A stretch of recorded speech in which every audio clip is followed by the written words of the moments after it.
So, Ray, thank you for joining MovieJunk today. How are you? Good. My pleasure to be here. Excellent. And Ray, I know you don't need any big introduction, but for the folks that aren't familiar with you, we got Ray Abruzzo, who's very famously known for playing Little Carmine on the show Sopranos. But also, too, Ray, I mean, you have over 40 years of acting experience, and you've done a ton of shows. Um, like hit shows like LA Law, Law and Order, Chicago PD, NCIS. I also remember you from Mad Men as well. And also too, quite a bit of movies as well. I know you just recently did Bad Education, which was on HBO, and then also I remember you in Las Vegas with that cast, with De Niro and Douglas and all those guys. So super honored to Yeah. have you on today. The interesting thing about Las Vegas, I actually was shooting that the same exact time I was shooting Mad Men. And I literally went from the set to the airport, had to fly to Vegas, shoot one scene in the Vegas hotel in the casino, and then fly right back. And I actually felt like a very hard-working actor at that point, working on a hit TV show and then working with De Niro and Morgan Freeman and Kevin Kline and flying back. But that was 1 week of feeling like a real big hotshot actor. I remember you were the pit boss in Yeah. Las Vegas, correct?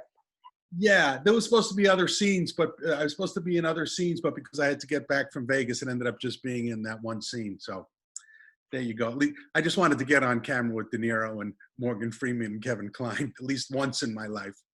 That's awesome. No, that movie was great. Actually, I do want to jump into a little bit of Las Vegas, and I know the fans definitely want to just for us to jump into Sopranos, but I want to just learn a little bit more, kind of what got you started in acting. I know you've been over 40 years in the business, but what kind of drew you into wanting to become an actor? Were there any inspirations that got you started?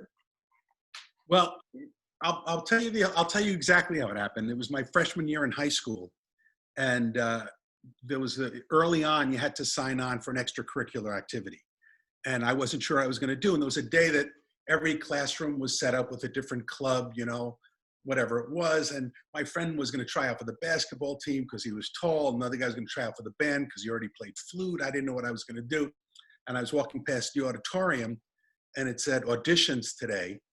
And I looked inside, and the first row was filled with the prettiest girls in the school. So I said to my friends, "You guys go ahead. I'm going in here." So I went in and I auditioned for the play. I didn't know the play. I kind of just had to read it from the script, and I got the part. And then that was it. I was hooked. And so from that point on, from my freshman year in high school, I pursued it as much as I could. Did every play I could, worked with summer theater groups all through high school, and just kept working at it until here we are now, talking to you. That's awesome. And again, I'm super honored to even be speaking with you. I mean, obviously, you have a ton of credits to your name. One of my favorite shows and the favorite show of all time is Sopranos. So just being able to speak with you, I mean, is just a tremendous honor. But kind of going back to those early days, were there any actors that you kind of drew from, or were there any movies that kind of inspired you to kind of? Oh, absolutely. I guess, Pacino, it's almost, I hate that my influences are going to be so obvious, but early Pacino was a huge, huge influence on me. The movie Serpico had a very big effect on me for some reason. It was really a groundbreaking movie because that was one of the first movies where the lead character, it was kind of an anti-hero. He was personally, he was a bit of a jerk, but yet you were still rooting for him because he was doing the right thing. So it was kind of and I just thought it was an amazing movie. Sidney Lumet is one of my favorite directors. I just thought Pacino was exceptional in that movie. And then Dog Day Afternoon was just, so that whole period of films. And then, of course, Mean Streets had a big effect on me. And I remember seeing De Niro in Bang the Drum Slowly. Do you know that movie? Most people don't know it. I've only heard of it. I haven't seen it, though. Yeah. It's an early De Niro movie, and believe it or not, he plays a Southern baseball catcher, but deep Southern, who's not very bright, and he's dying of Hodgkin's disease in the movie. And he's just, and then you see that, and then you see Mean Streets, and then you see The Godfather, and you're going, so those were the ones that really got me early on. And of course, as a younger, I was, I liked Humphrey Bogart and those kind of guys early on as well. But once I started acting, I'd say Pacino and De Niro and Duvall, those kind of guys had a really big effect on me. Yeah, and you mentioned that you got into theater at a very young age. Did you ever take on writing? Have you written any projects, or do you have a passion for writing at all? I do have a little passion for writing. I just don't have the discipline for writing. I did, believe it or not, most people can't imagine this. I actually was head writer on a kids show for Nickelodeon called Wienerville in the early 90s. Oh, wow. So, which was a kids puppet show. And but that's a different kind of writing. I used to write comedy for a comedian. So I do have a feeling for doing that. And I have stuff in my head. I just don't have the discipline to get it out. Yeah, because Little Carmine was a producer. He used to make movies. So I was wondering if any of that was based on Ray at all. But looks like it was different. No, that was their idea. I don't even. I'd love to ask them how they came up with that, because there was nothing up until we started. Up until Christopher, Michael said, I'm making a movie with Little Carmine. It's like I had no idea Little Carmine was making movies until they said that. I remember where it was at some party. I think it was a DVD release party, and I didn't know Michael that well because I never had any scenes with him. Michael Imperioli, I'm talking about. But Michael Imperioli is also a writer, and he had written several episodes.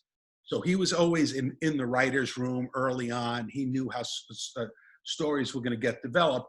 And my character was kind of not so involved in the business in the family business, so to speak. And then we were at a party, and I had some cousins with me, and I remember Michael walked over to me and he said, "By the way, Ray, next season we're going to be doing something together.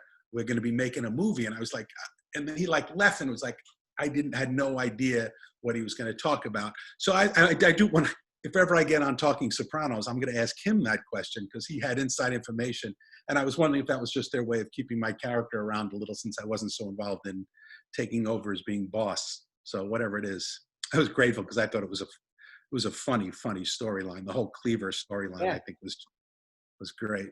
Those were some of my favorite scenes of season 6, because it made you guys seem real. It was almost like you were playing yourselves, even though it was the characters, but like seeing you guys in Beverly Hills and kind of interacting, with Hollywood, like it just made us being able to connect with you guys. Like, it felt like I could have been the guy at the pool, and I would have walked up and kind of seen you guys. So it was just kind of cool seeing you guys in a different light. And those scenes were just so funny with Sir Ben. Oh my God. That, we were nervous about it, because we were told we had to call him Sir Ben, and, don't talk to him unless he wants to talk to you. And it was the complete opposite. We did call him Sir Ben, but he was so open. We had so much fun that day sitting around the pool. All we did was we were just sitting in that little cabana by the pool. That was out in LA, and where I live, but we shot right here in LA. And it was just a great day. And then you had Lauren Bacall, who, remember, first thing I mentioned, I was a big fan of Humphrey Bogart early on. And one of my favorite movies is To Have and Have Not, which was her first movie. And then Christopher references it in that scene. Mm-hmm. And I was already a big Lauren Bacall. I fell in love with her in that movie. And now here she is. I'm shooting with her, and we're talking about that movie. It was just, like you said, sometimes it was hard to, if you look at our faces when she walks up, we have this kind of. Yeah. It was real. Very little acting there. That was really just, how could you just not be, I can't believe I'm talking to Lauren Bacall. That was pretty much and then of course, it's funny you mentioned Mad Men, because that episode was written by Matt Weiner. Mm-hmm. Wrote that episode. I think that was the first full episode of The Sopranos he wrote. And then of course he created Mad Men after that. Yeah. So and he wrote, and I had that great line at the end of that scene, "Enjoy your success," which is such a brilliant line. It's such a simple, 3 words, and so many people quote that line back at me. It's one of the, most often quoted lines. So that was a fun scene. Yeah, because you'd done, I think it was season 4 is when you came on. It was season 4, 5, and then 6A and 6B. Right. And yeah, definitely the role of Little Carmine kind of changed a lot from when he came in season 4 to where he kind of Right. ended in season 6. Because like in season 4, season 5, Little Carmine was, again, like he was, pressing to take over the business. He was more intimidating. He was actually calling on, not so much calling on hits, but like he was capable of doing it and, running the business. And obviously, those scenes that you had with, with Carmine, your dad were so good, and he was a great boss as well. One of Yeah. definitely, I think, the most realistic boss out of all the families that we saw was Carmine Lupertazzi Sr. And I think Yeah, he was because the one that, he was old school too, so it kind of was a throwback to the bosses that we kind of knew from the past. Yeah, for and sure. even Junior respected him because when he passed, Yeah. and I think it was Bobby that was saying that it was Carmine that invented point shaving or the something, yeah, point shaving. That's what it was. Right. Right. Yeah. Right. So yeah, as far as kind of, how did you find yourself on the role? Was the Little Carmine role the role that you initially auditioned for, or were there other roles you were interested in? I auditioned for one role before. I live out in LA. Yeah. Uh, and they very rarely cast anybody out in LA.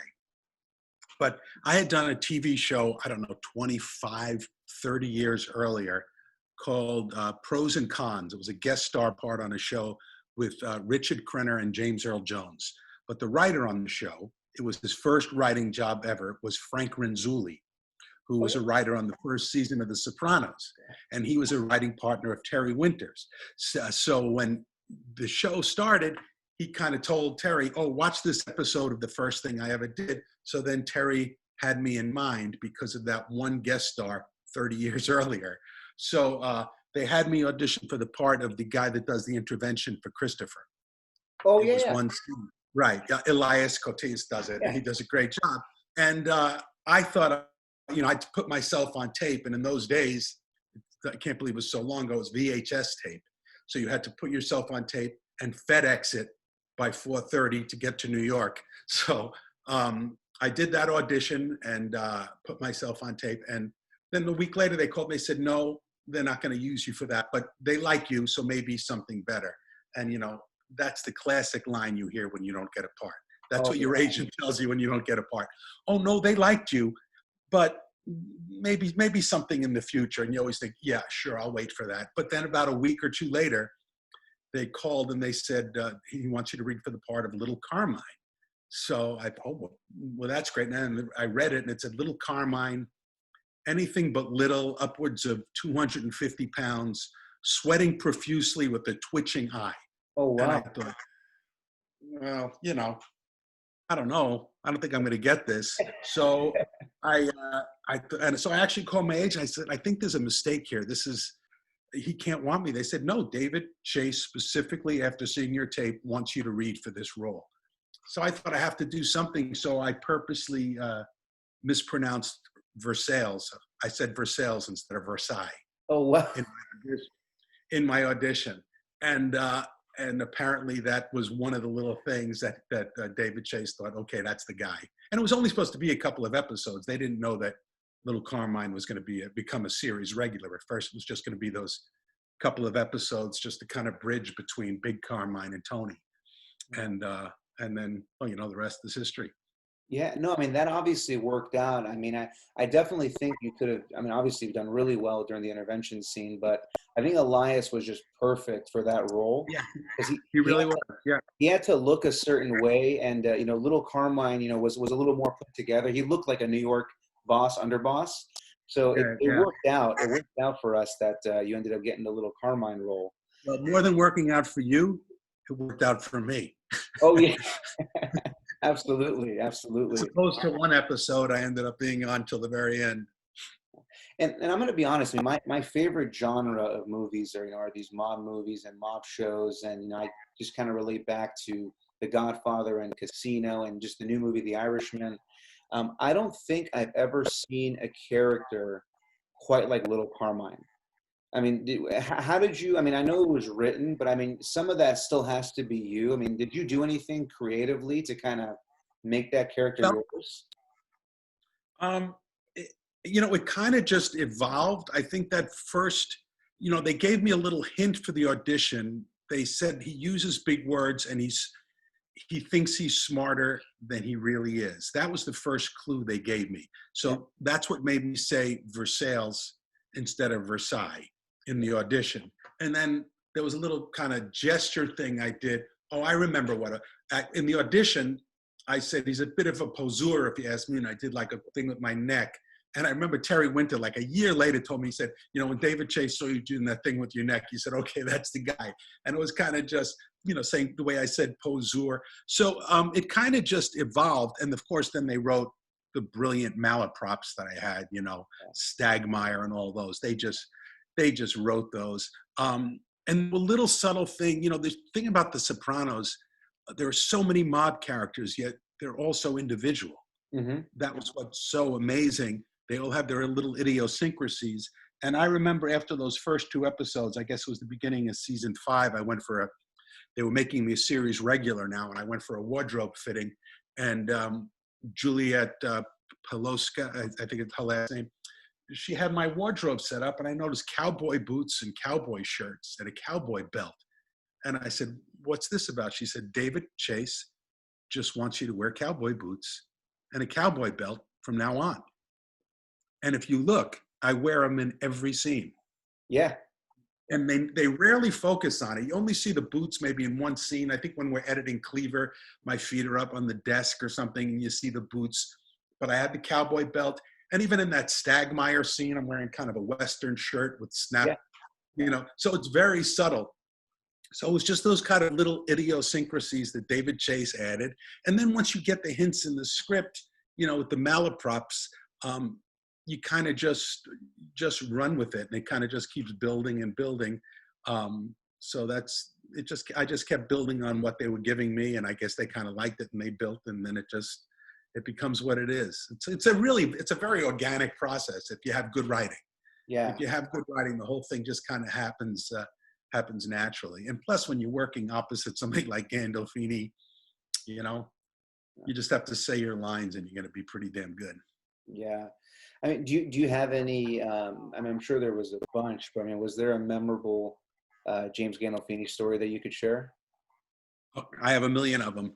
Every time you worked with him, there was a story. Yeah. Well, I'll tell you, I don't think I've told this story. The first scene I shot was the sit-down scene in Miami. And we shot that at the Fontainebleau Hotel, which is a big, famous hotel in Miami. And I live in LA, so I flew in, and I had never met anybody because I got cast on tape. So usually you meet the directors, the casting director. So I had never really met anybody. So here I am in Miami, never meeting anybody. And I'm in the hotel, and Eileen Landris calls and says, Jim is at a club down in South Beach. Let's go meet him. So she took me, and we went to and there was a big line outside the club to get in, and we couldn't get in. Bouncers there. So she calls Jim's cell phone, and then he comes to the door, and he greets us, and she introduces me, and I shake his hand, and he just has this massive hand, and I was just like, at that point, I'm just a fan. I had been acting forever, but sometimes he had a presence in person that was equal to the presence he had as Tony Soprano, a completely different persona. Yeah. But the essence and the aura that he had had that kind of power. And I remember we walked through this nightclub in South Beach that was packed, and the music's blasting. And I swear the crowd would just part as he walked through. And it's like every single eye in the club was just on him. And I was walking behind him. So I was like in the wake, the wake of Gandolfini as I walked through the crowd. And I just watched him. And he was just a regular guy. We just sat around, and he was wonderful. And then I'd look around, and I'd see every single person in this place is staring at him. And it was just, and that night, of course, then we were going to shoot the next day, and we had to shoot at night after the restaurant actually closed. So I don't think we started shooting till midnight or something, but there were hundreds of people because it's a working hotel. So besides the extras, around the whole perimeter were hundreds of people watching us film. Now, this is my first scene. I'm meeting him for the first time. So I couldn't sleep well the night before, and I woke up with this nightmare. It's a classic actor nightmare that I said in my first line, and he says to me, "That's not your line. This is in my dream." So I sit down at the table getting ready to rehearse the scene, and I deliver my first line, and he says, "That's not your line." They had rewritten the scene since my audition, and because I was out in LA, I never got the changes. It wasn't very different, but just the first couple of lines were different. So I had to just like look at it real fast and go, okay, let's do it. And but he was just like I said, he was just a remarkable actor to work with, and he gave you so much. You just had to kind of react to what he was giving you, and you were automatically pretty damn good.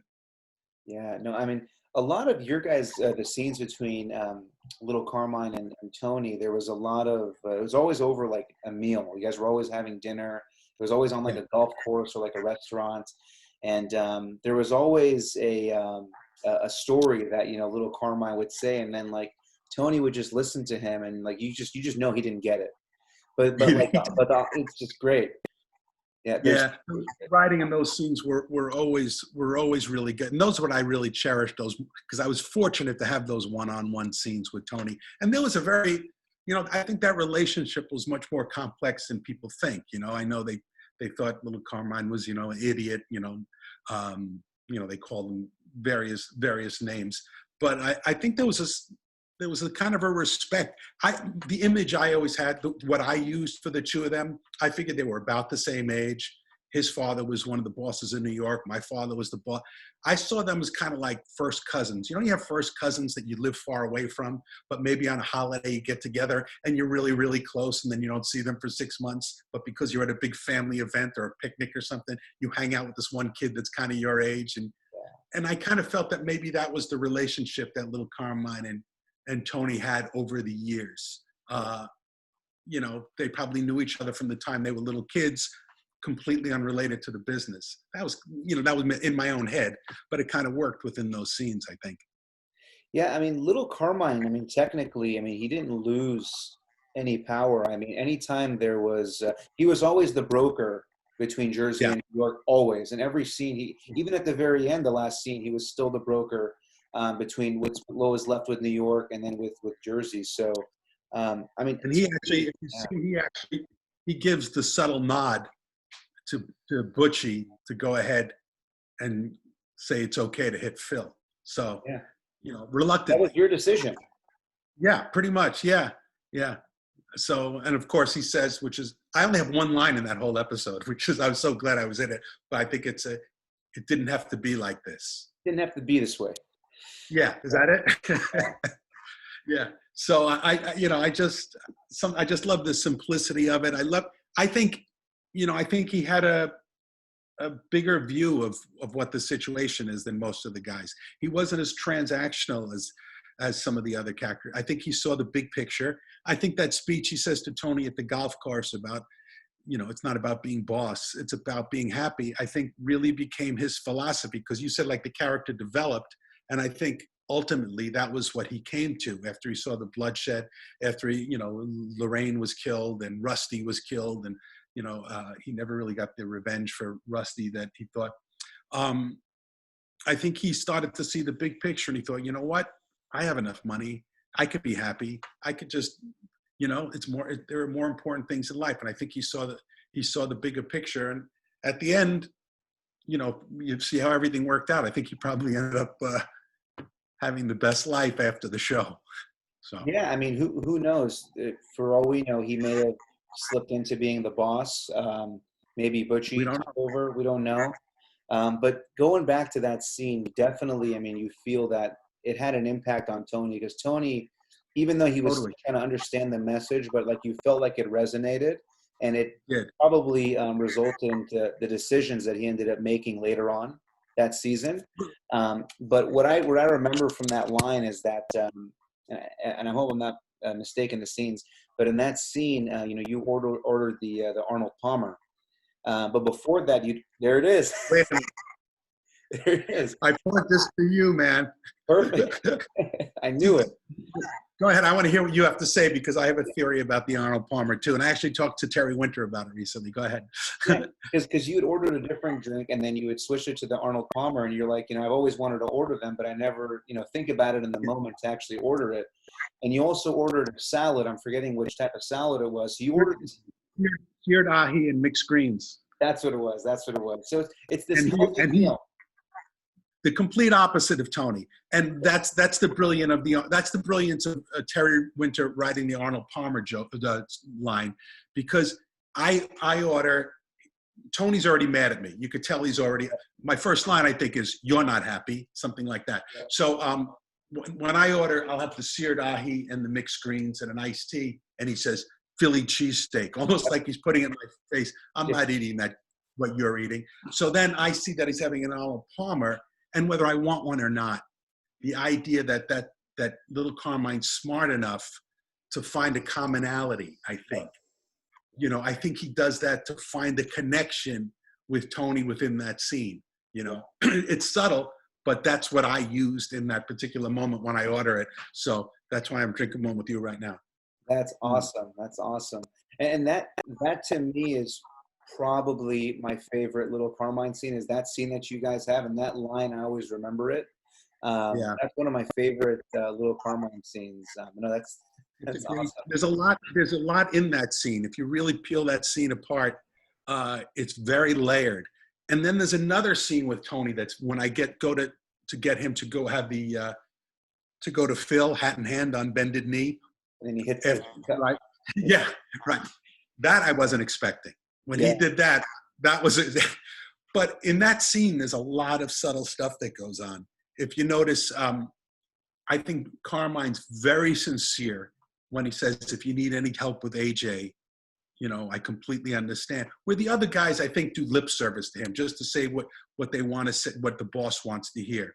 But I really believe that Little Carmine was friend to friend. If there's anything I could do with AJ, I understand my daughter had some issues, and I think he came from a very sincere place in that scene. And then there's a thing about the construction project and Little Carmine. And I say, we're all losing money. And I say, it's easy for you to say, I have the scaffolding contract. And Tony says, is that what this is about, Little Carmine?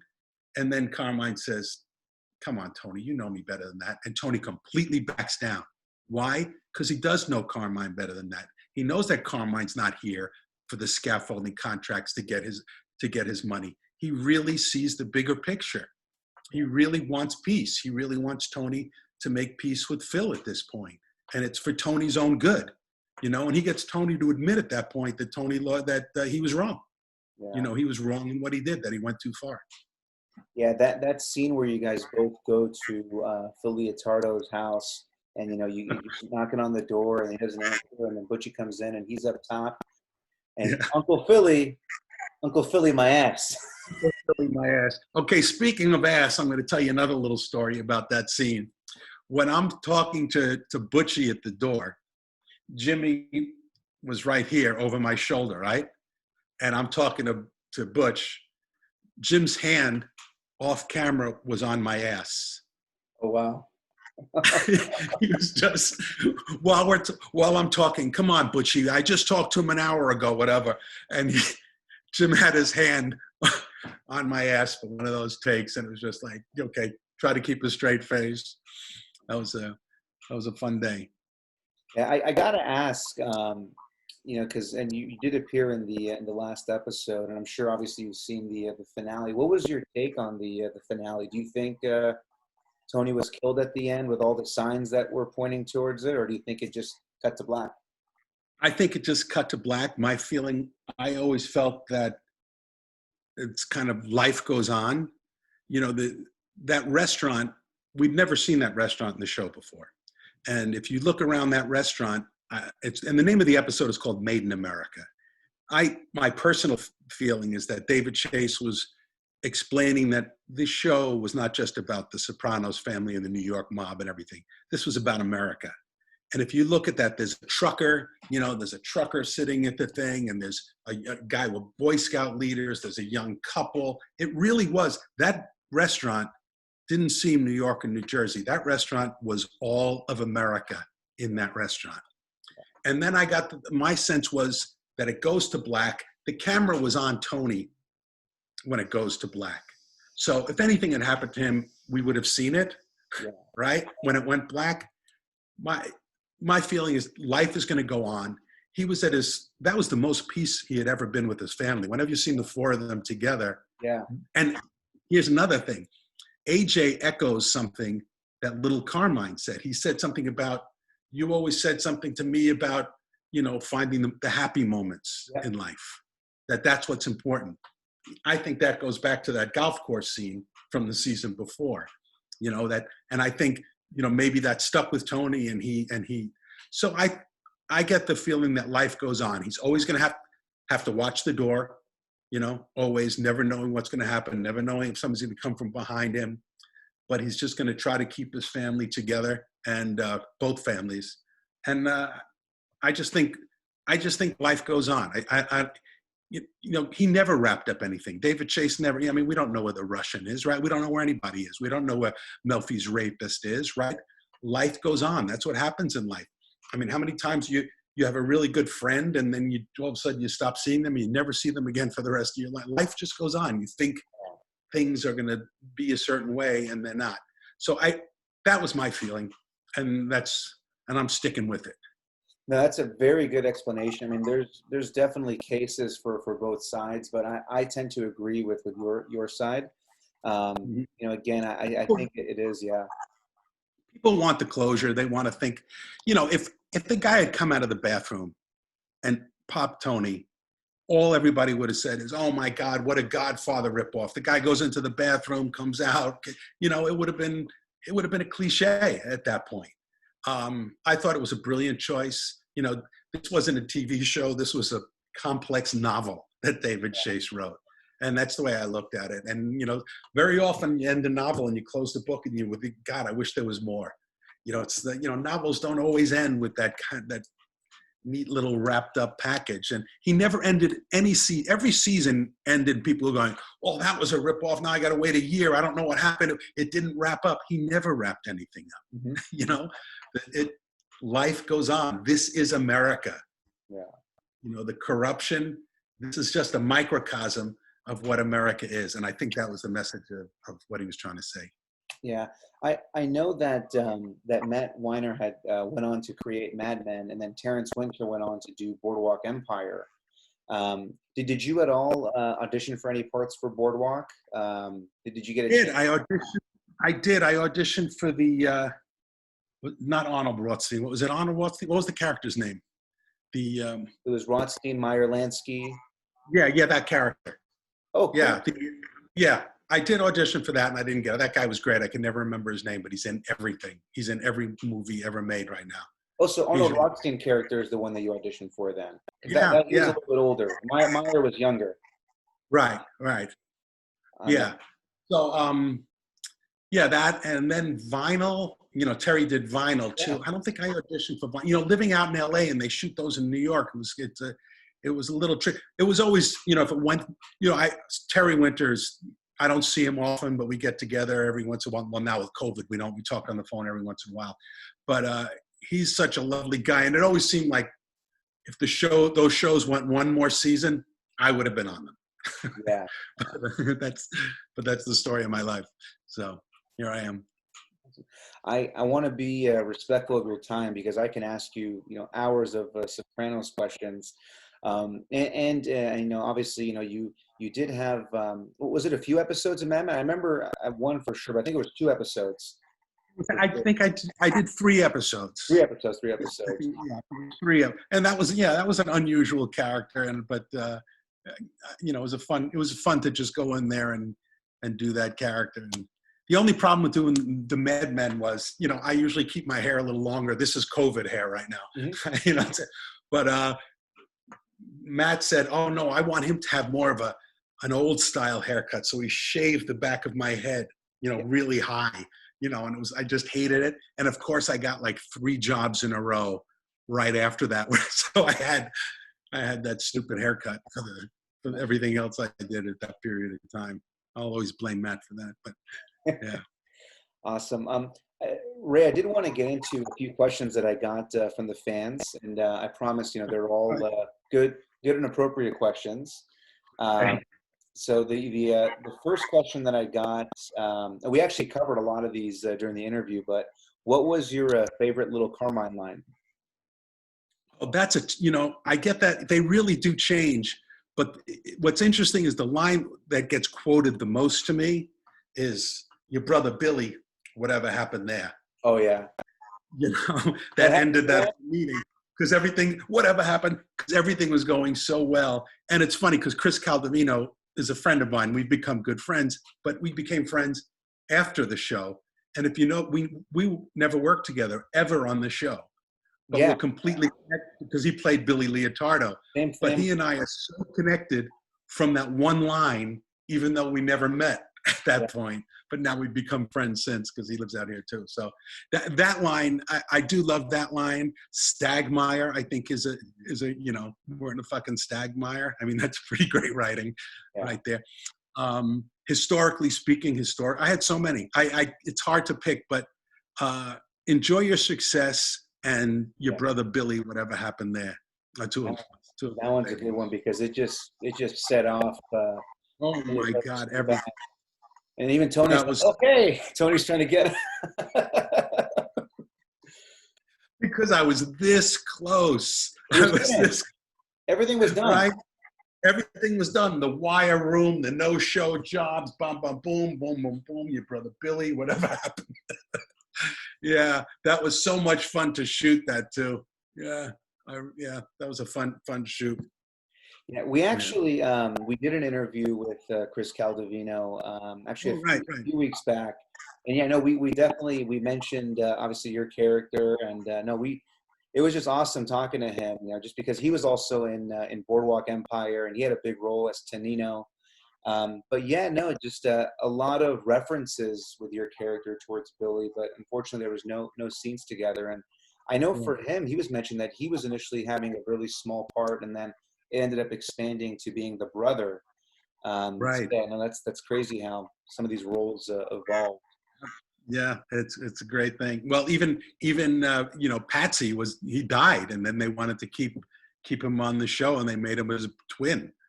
Yep. Right. So you want to be liked. If they like you, they keep you on. Because I think I was only supposed to be a couple of episodes too, and then they just brought me back, and then they created the whole Cleaver thing. So yeah. Did you ever see the making of Cleaver? I've seen it on YouTube, and HBO had a little segment of it for like 15 minutes or so. Yeah, that's one of my favorite things because they just said I wasn't even working that day, and they said come to the set. We're shooting the Cleaver scene, and we want to do a behind the scenes with you, Michael, and I wish I could remember his name because he was wonderful. The director, the Asian director. Oh yeah. I mentioned his name in the scene, but he was so good. So we just sat in these chairs, and they just had somebody like we were real. We just went in character, and they just asked us questions as if we were really making the movie. Yeah. And then they cut it together, the making of Cleaver. And I think it's one of the funniest things because the relationship, like Michael and I hadn't worked that much together except for shooting those Cleaver scenes. And it's just, we both stay in character, and the director stays in character. Yang I think his last name was Yang maybe. Yeah, and I just think that's one of my favorite pieces. A lot of people haven't seen that, but that's worth the watch and realize that the whole thing was completely improvised. Yeah. So that's a fun one. I did see it back when it first came out. When you on HBO, they had segments where you can see it. Right. I haven't seen it in time yet. Well, now you have some homework to do, don't you? Absolutely. a refresher on it. Right. The next question I got. So this is a two-part question. So what is Ray Abruzzo doing these days? So how do you keep yourself busy outside of acting? Well, we're in this. I'm spending most of my time growing a beard and growing my hair. That seems to be. No, I live in California, and here's an interesting thing. I wore cowboy boots in the show, like I said, but I had never worn cowboy boots in my life. But about 7 years ago, I have a friend, Wendy Malick. You know the actress Wendy Malick? She was in Just Shoot Me and Hot in Cleveland. She's one of my best friends, and she lives right near here. And she has some horses. So she had, I always was fascinated with horses, but was never spent any time. So she had rescued these 2 wild Mustangs. And then when it came time that they were going to be trained, she asked me if I wanted to join up to do this natural horsemanship with one of the Mustangs. So now for the last 7 years, that's been my passion. Oh, wow. I have a Mustang that I ride and spend time with the horses, and I wear cowboy boots all the time. So that's how that's awesome. All comes about. Yeah. I think if you go on my Instagram, occasionally I post some I've pictures. seen those. Those are really yeah. pictures. Yeah. It's an amazing, it was life-changing for me. It happened very late in life, but it was a fantasy of mine from the time I was a kid watching Bonanza, to learn to ride a horse. And now I'm a pretty good rider. That's a prime example of, it's never too late. Obviously if it's a passion, it's never too late to start, and never giving up. So that's cool. Yeah. And I see your pictures and I always look at them and I'm like, look at little Carmine on the horse. This is awesome. It's relevant. Yeah. I just did a thing there's an organization called Return to Freedom, which I'm involved in, and they rescue a lot of the Mustangs, the wild Mustangs that are rounded up that would be sold off to auction and for food. It's terrible situation, but they rescue them and they try to keep them and let them live in freedom. So as they're meant to be. So I do a lot of work with them, and I told the story recently how, I grew up wanting to be Little Joe on Bonanza, but that didn't happen. But I ended up being Little Carmine, so still wearing the cowboy boots. Well, definitely, if there's any roles like that, you're already ready to go. You're. It's funny. I met Robert Duvall. I remember when it was. It was the Writers Guild. They had asked me to present Terry Winter and Matt Weiner out here in LA. They were both nominated for Best Writers at the Writers Guild, and they wanted me to come up and read their nominations. And I met Robert Duvall there. I'd never met him before. And the only thing he said to me is, learn to ride a horse. And this was about 15, 17 years ago. And I thought, I'm never going to learn to ride a horse. And then years later, it happened. And because he does a lot of Westerns. So boy, I would love to do a Western. There's some great riders. Some actors are great riders. Kevin Costner is an amazing rider. If you watch any of his, he does all his own riding, like even in the stuff he does in Dances with Wolves. His riding is just, he's riding bareback and shooting, and that's another level of riding. Yeah, he's got a really cool new show. It's a few years out now. Yellowstone. Yeah. I haven't seen it. It's on some station I don't get, and Michael Nouri is on it. Michael Nouri, and he's a good friend of mine, but I have not watched that yet. I'll have to get around to that. I don't know what channel it's on. It's on an odd channel that I don't get. Yeah, it's like a Paramount streaming network. Well, right, yeah. Yeah. I have so many streaming things I never, It's like, I was watching something last night. Which one was it on? Was it on Hulu? Was it on Amazon? Was it, so you have to search them all to remember where it was. Awesome. And then the last question we got, what is Little Carmine doing today? Little Carmine or Ray Abruzzo? Little Carmine. I'd say Little Carmine is living very, very comfortably. I think he still dabbles in the film business. I think he's moved on from the soft porn films that he was doing and the kind of cleaver thing. I think he's making some independent films. I don't think any of them are doing really well, but I think he's probably happy. His kids are grown. He's probably a grandfather. I think he probably lives I think he and Nicole are still together, unlike anybody else. Because he never, you never saw Little Carmine at the Bing, he never went to the Bing. No. I think he really in the back. Went into the back room for that one. Actually, no, that was the pork store, wasn't it? No, it was the pork store. That was the pork. I never went to the Bing. Yeah, no, that was back. That was the back room at the pork store. So yeah, and you never saw him with the guma anything. So I think he probably lived a very happy life, and I think he kind of dabbled in the business enough to keep to wet his beak and have enough money. And but I think and I just got in touch with Allison Dunbar, who played Nicole, my wife. I hadn't seen her. We just recently got got back in touch because her boyfriend is somebody I knew from years ago. So it's just coincidence. Yeah, that was Yeah. one of the more healthier relationships on the show. Right. Because Well, when he talked, and that, you were talking about the scene at the golf course with Tony. I think that's the thing that gets Tony when Carmine says that Nicole said to me, I don't want to be the richest widow on Long Island, and when Tony hears that, I think Tony gets a little jealous and thinks, oh my God, they actually just love each other, and she just doesn't want him to be the richest guy and give her everything she wants. She just wants to love him, and he comes home at night and they lay down on the bed and they have a light supper and he jumps in the pool. I think he was very jealous of all that.